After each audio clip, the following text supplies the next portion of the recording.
British दरबार सत्ता चलाना चाहता था, मैं अधिकार बांट रहा था।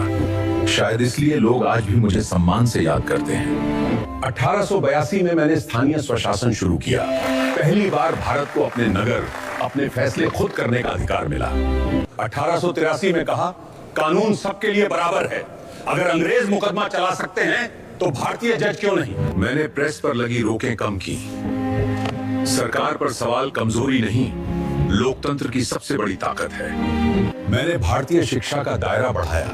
कहा, अगर देश को आगे बढ़ाना है तो प्राथमिक शिक्षा सबके लिए जरूरी है। लोग मुझे father of local self government कहते हैं। मैंने सत्ता नहीं छोड़ी थी, पर अधिकार भारतीयों में बांट दिए थे। পড়াশুনোকে বোঝা নয়, মজার সাথে করতে চাইলে এক্ষুনি যোগাযোগ করো আমাদের বিদ্যাপীঠিয়া কোচিং সেন্টারে। যোগাযোগের নাম্বার 9875659803। আমাদের নতুন ক্লাসের ব্যাচ কিন্তু ডিসেম্বরেই চালু হবে এবং 15 দিনের জন্য ফ্রি ট্রায়ালেরও ব্যবস্থা আছে, তাই সত্তর যোগাযোগ করো।